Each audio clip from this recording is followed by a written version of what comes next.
Hello and welcome back to another video. In this video we're going to run through the very basics of running in a brushed motor for your RC car. So you may be asking, why do we need to run our brush motors in? Well, inside our motor we have what we call our commutator, and that is the cylindrical part that rotates around. On the end of that we have a number of contacts. Now those contacts need to make contact with our brushes, and they're situated on the end cap of our motor, and they take the power from the leads through the brushes and onto the commutator. Now these brushes can be various types. On this motor it's some very fine little wires.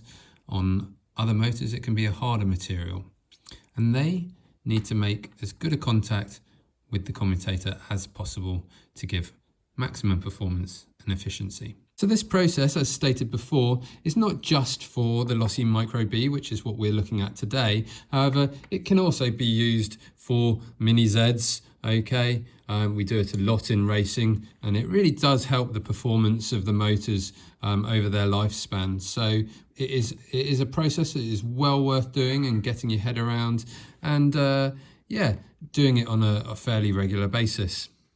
Okay, so what are we going to need for our motor run-in once we've removed our motor from the car? Well, not a huge amount, to be honest. A small container here. I like to use something that's white so I can see the debris or muck that's coming out of the motor. A small amount of detergent of your choice. Just helps break up any grime that's in the motor and dirt and debris and help clean it out. And then a small battery pack. Okay, I have here a double AAA pack. It's got a nice little switch on there, and I've put a couple of crocodile clips on there. That just makes life really easy on connecting it up to the terminals. So the first step of running our motor in, well, it's pretty simple. We just connect our terminals up, negative to negative, positive to positive. Now there are different thoughts about this. Some people do it the opposite way around. I'm not going to go into all the technical side of things for that. There's loads of information for you to make your own decision on the internet. With this particular motor, I'm going to go in the standard orientation of connecting it up. We're going to place it in the water. You do not need to worry about this. The motors are quite happy at this voltage to run underwater, and then all we're going to do is turn it on. I've got a small amount of dish soap in here, literally just a drip, okay, and you can see it starting to make a few bubbles there. I'm going to leave the motor running for probably maybe 2 minutes. That should be enough. Hopefully by then we will see a few little bits of muck and grime start to come out, and the brushes will have seated themselves in. So we've had the motor running for a minute or two in the water. Some of you might be asking, why are we doing it in water? Well, a couple of simple reasons really. Firstly, to keep the motor cool while it is doing this process, and secondly, to help flush out any dirt or debris. Time is up. We're going to switch the motor off and just drain it out. And then all I'm going to do now is replace this water with some fresh clean water. Now it's very hard to see in here, but down in the bottom there you can see a couple of small little black specks floating around. So we have obviously cleaned out the motor, and there has been some debris come out, so that is a good thing. Like I say, now I will switch over to some fresh clean water without the soap, and we will repeat the process. Okay, so we've got some fresh water now. I'm going to place the motor back in there, and we're going to repeat the process just probably for 30 to 60 seconds.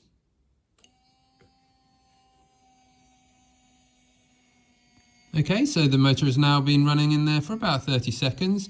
That has now cleaned out any of the soap that was in the previous wash, so that we're not going to get any residue left on the motor or contacts. We're going to turn that off now and remove the motor from the bath. Okay, and now it's a simple fact of drying the motor out. Now, the first thing that I do is give it a good soak in IPA. Okay, that will then replace any water that is in there with alcohol, and then that will evaporate out a lot easier. The next thing that we can do is to use a small air blower to try and blow out any remaining water from the engine. If there's any worry still that you have a bit of moisture in there, simply connect it up and give it a quick run. That will just put a bit of heat in there and evaporate any last little bits of residue moisture, and you should be good. Real last thing that we need to consider, and that is lubrication. Should we be lubricating our motors after we've cleaned them out? A couple of trains of thought on that. Some people insist on lubricating the bushings and bearings. Personally, I come from the other side and I would rather leave them nice and clean for a couple of reasons. Firstly, inside the motors, they are only bushings, okay? They're of a brass type material. Even the higher spec Kyosho ones, this is an X-Speed motor, they still only use a brass bushing. So that material should be of a self-lubricating type metal. As I say, normally something like brass or a derivative of. So the train of thought is that just keeping it clean is the best, is what's going to get you the best performance and the least amount of drag. If you start adding oil and lubricants to the bushings, that will attract more dirt and grime, and then in turn that will affect its performance. So personally, I leave as is, and I will reinstall this back in the car and we'll be good to go. So there we have it, the motor's back in the car. Well, this is one that I did earlier. But, you know, it really does make a difference. We've been doing it for a long time, racing the Mini Zs. It really does freshen up the motor and give it a new lease of life. As I say, I do it every sort of 2 or 3 race nights. It only takes 5 minutes. So, you know, and it doesn't cost a penny either. You know, it's another one of those great free tips and tricks. So, yeah, take the time, take your motor out, give it a run in. Even if it's not brand new, it's still worth doing. And let us know in the comments. Did you do it? Has it made an improvement? Could you tell? I hope it does. Thank you very much for watching the video. If you've got any questions, just leave them in the comments and I'll try to get back to you as soon as possible. Otherwise, like, subscribe, and I'll see you in the next one.